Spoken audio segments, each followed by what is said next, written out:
जय हिंद एवरीवन। तो आज की इस क्लास में हम अपना टॉपिक शुरू करते हैं इजराइल और फ़िलिस्तीन को लेकर।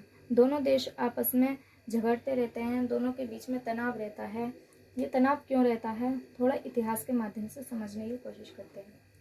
ये जो तनाव है ये सिर्फ 35 एकड़ की एक आयताकार प्लेटफॉर्म को लेकर है। यह आयताकार प्लेटफॉर्म जेरूशलेम में है, जिस पर 3 धर्म यहूदी, मुस्लिम और क्रिश्चियन तीनों ही अपना अधिकार होने का दावा करते हैं। यहूदी धर्म इस जगह को बोलते हैं टेम्पल माउंट और मुस्लिम इस जगह को बोलते हैं हरम अल शरीफ। इस जगह को लेकर यहूदी पक्ष क्या कहता है ये समझते हैं। आज से हजारों साल पहले एक प्रॉफिट हुआ करते थे, प्रॉफिट इब्राहिम, जिनके 2 बेटे थे, इस्माइल, आइजैक। मुस्लिम पक्ष इशाक बोलते हैं। तो एक दिन ईश्वर का संदेश इब्राहिम के पास आता है कि आप अपने बेटे आइजैक की कुर्बानी दीजिए, यानी बलिदान दीजिए। जब इब्राहिम उनकी कुर्बानी देने के लिए जाते हैं तभी एक फरिश्ते आते हैं और उन्हें ये कुर्बानी देने से रोक देते हैं और उनकी जगह एक भेड़ का चिन्ह प्रस्तुत करते हैं उनके सामने। कुर्बानी इस आइजैक की न होकर उस भेड़ की जाती है। तभी से ये कुर्बानी का सिलसिला चला आता है। कई लोगों को ये भ्रम है कुर्बानी का सिलसिला प्रॉफिट मोहम्मद साहब ने प्रारंभ किया था। ये कुर्बानी का सिलसिला उन्होंने आरंभ न कर कई हजारों साल पहले से ही चला आ रहा था। ये तभी की घटना है जब प्रॉफिट इब्राहिम अपने बेटे की कुर्बानी देने जा रहे थे। ऐसे ही समय बीतता गया। एक राजा आते हैं किंग सोलोमन। किंग सोलोमन जो थे, इन्होंने टेम्पल माउंट की जगह एक टेम्पल बनवाया जिसे नाम दिया गया फर्स्ट टेम्पल। फर्स्ट टेम्पल जो था इसे आगे चलकर बेबीलोन ने नष्ट कर दिया था। बेबीलोन की सभ्यता फैली थी, इन्होंने नष्ट कर दिया। ऐसे ही समय बीता। समय बीतने के बाद जब और राजा आए तो यहूदी राजाओं ने इसी जगह पर फिर टेम्पल बनवाया जिसे नाम दिया गया सेकंड टेम्पल। सेकंड टेम्पल के एक अंदरूनी हिस्से को कहा जाता था होली ऑफ होलीज, यानी पवित्रों में भी पवित्र। यहूदियों की ये मान्यता थी कि यहाँ पर यहूदी भी नहीं जाते थे। उन्हें यहाँ पर नंगे पांव यहूदियों को भी जाने की अनुमति नहीं थी। जो उनका सर्वश्रेष्ठ पुजारी होता था वही होली ऑफ होलीज में जा सकता था। समय बीता। जब रोमन साम्राज्य धीरे धीरे फैल रहा था, रोमन साम्राज्य ने इस सेकंड टेम्पल को नष्ट कर दिया। ये जो मैं यहूदी पक्ष की जितनी भी घटनाएं बता रही हूँ, ये सारी घटनाएं इसी जगह पर हुई थी, इसी जगह को लेकर हैं। अब समझते हैं मुस्लिम पक्ष। मुस्लिमों की सबसे पवित्र अगर स्थलों में मैं बात करूं तो ऐसे 3 पवित्र स्थल हैं। सबसे पहले मक्का, दूसरा मदीना, तीसरा हरम अल शरीफ। मक्के में मुस्लिम लोग जब नमाज पढ़ते हैं, पूरे दुनिया भर में जितने भी मुस्लिम लोग होते हैं वो मक्का की ओर मुंह कर नमाज पढ़ते हैं। इसी को किबला कहते हैं। किबला यानी मक्के की ओर मुंह कर नमाज पढ़ना। कहा जाता है कि जब मक्का नहीं था तो मुस्लिमों का पहला किबला हरम अल शरीफ में जो अल अक्सा मस्जिद है, वो जो जगह है, पहले मुस्लिम उसकी ओर मुंह कर नमाज पढ़ते थे। प्रॉफिट मोहम्मद साहब ने उन्होंने एक यात्रा की। यात्रा कैसी थी? खुदा से मिलने की यात्रा। जब उन्होंने ये यात्रा दुनिया से जन्नत के लिए प्रारंभ की थी, जब वो इस यात्रा के लिए जा रहे थे जहाँ से प्रॉफिट मोहम्मद साहब ने ये यात्रा शुरू की थी, ये टेम्पल माउंट की जगह है, यानी हरम अल शरीफ की जगह है। आपको थोड़ा थोड़ा क्लियर होता जा रहा होगा कि एक ही जगह दोनों धर्मों के बीच का विवाद क्यों बना हुआ है। ये वही जगह है जहाँ से प्रॉफिट मोहम्मद साहब ने अपनी अल्लाह से मिलने की यात्रा शुरू की थी। ये वही जगह है जहाँ पर मुस्लिमों का पहला किबला था। ये वही जगह है जहाँ प्रॉफिट इब्राहिम ने अपनी सारी घटनाएं की थी। ये वही जगह है जहाँ पर यहूदियों की होली ऑफ होलीज पवित्र स्थल है। ये वही जगह है जब रोमन साम्राज्य ने सेकंड टेम्पल को नष्ट किया था तो उसका एक हिस्सा बचा था वेस्टर्न वॉल, जिसे आज भी यहूदी अपना पवित्र स्थल मानते हैं और अपनी धार्मिक आस्थाएं पूरी करते हैं।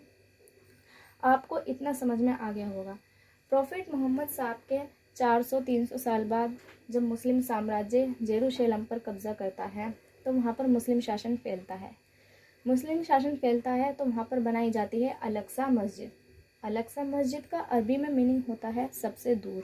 के सामने एक सुनहरी गुंबद वाली इमारत बना दी जाती है जिसे कहा जाता है डोम ऑफ द रॉक। आपने दोनों ही पक्ष के बारे में समझ लिया, दोनों का थोड़ा थोड़ा इतिहास समझ लिया। अब आप ये सोच रहे होंगे टेम्पल माउंट पर हक किसका? तो इसका आंसर है इट्स कॉम्प्लिकेटेड। किसी की भी धार्मिक आस्थाओं को नीचे रखकर दूसरे व्यक्ति की धार्मिक आस्थाओं को हम नहीं रख सकते। यदि ऐसा किया जाता है तो ये पक्षपात होगा। अगर ये कह दिया जाए कि इस पर इजराइल का हक होगा, यहूदियों का हक होगा, तो वहाँ पर मुस्लिम धार्मिक आस्थाएं जुड़ जाएंगी, क्योंकि यहाँ पर मैटर ये आता है एक ही प्लेटफॉर्म को लेकर यहूदी पक्ष और मुस्लिम पक्ष दोनों की आस्थाएं जुड़ी हुई हैं। इतिहास में जब हम पढ़ते हैं क्रूसेड वॉर हुए हैं, क्रूसेड वॉर ऐसे युद्ध होते हैं जो धर्म के लिए लड़े जाते हैं, यानी धर्म युद्ध। इसी टेम्पल माउंट की जगह को लेकर ईसाई पक्ष क्या है उसे समझते हैं। जो ईसा मसीह थे, ईसाइयों का कहना है जो ईसा मसीह थे उन्होंने अपना पहला उपदेश इसी जगह पर दिया था। तो ईसाइयों का ये पक्ष है इस ज़मीन को लेकर। यहूदियों ने अपना पक्ष क्लियर करा, मुस्लिमों ने अपना पक्ष क्लियर करा, यहाँ पर ईसाई पक्ष है। 1948 में इजराइल का गठन होता है। इजराइल का गठन उसी फ़िलिस्तीन की जगह पर होता है जो वर्तमान में है। फ़िलिस्तीन इस गठन को लेकर एतराज़ जताता है, मना करता है। वो कहता है हमारे देश में दूसरा देश कैसे बन सकता है। यहूदी इस जगह पर अपना दावा कहते हुए कहते हैं कि हिब्रू बाइबल में एक हिस्सा है जिसका नाम है ईश्वर और इब्राहिम के बीच हुआ करार। इब्राहिम जो थे वो पहले मेसोपोटामिया में रहते थे, जो बाद में ईश्वर का आदेश मिलने पर पश्चिमी एशिया के देश में जाते हैं, और वहाँ पर ईश्वर उन्हें कहते हैं कि इस जगह पर इब्राहिम और इब्राहिम की संतानें एक देश बनाएंगी। ये देश जो बनेगा ये वही जगह है जिस पर पूरा विवाद चल रहा है, टेम्पल माउंट की जगह। ये विवाद धीरे धीरे ऐसे ही बढ़ता गया। इस विवाद को इतना जटिल देखकर यूएन की देख रेख में बड़े देशों ने एक फैसला लिया, एक मसौदा तैयार किया। उस मसौदे में कहा गया कि 2 हिस्से बनेंगे, एक होगा यहूदियों का और एक होगा फ़िलिस्तीनियों का, और जो जेरूशलेम है इस पर इंटरनेशनल कंट्रोल होगा। यहूदी इस मसौदे को लेकर तैयार थे, पर अरब देशों ने और फ़िलिस्तीनियों ने इस मसौदे को, इस फैसले को ठुकरा दिया था। धीरे धीरे ऐसे ही तनाव चलता गया। 1969 में 6 डे वॉर हुआ।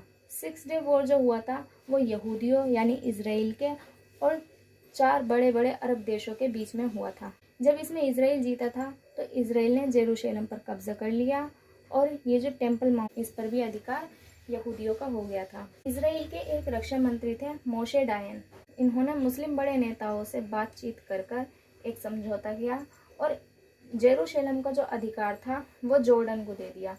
जेरूशलेम का अधिकार जॉर्डन को देने के बाद अब वहाँ पर दोनों जा सकते थे, मुस्लिम भी जा सकते थे और यहूदी भी जा सकते थे। परंतु तनाव रुका नहीं, दोनों की अपनी धार्मिक क्रियाएं थी। 1982 में एक इजरायली सैनिक डोम ऑफ द रॉक में घुस जाता है और वहाँ पर फायरिंग करता है। जब ये फायरिंग होती है तो वहाँ पर 2 लोग मारे जाते हैं। जब ये 2 लोग मारे जाते हैं, दोनों के बीच में फिर तनाव शुरू हो जाता है, फिर झगड़ा शुरू हो जाता है। ये झगड़ा रुकता नहीं है, धीरे धीरे थोड़े बहुत तनाव दोनों के बीच में उठते रहते हैं। अब ये 2014 से ये मामला बहुत ज़्यादा हाईलाइट हो रहा है।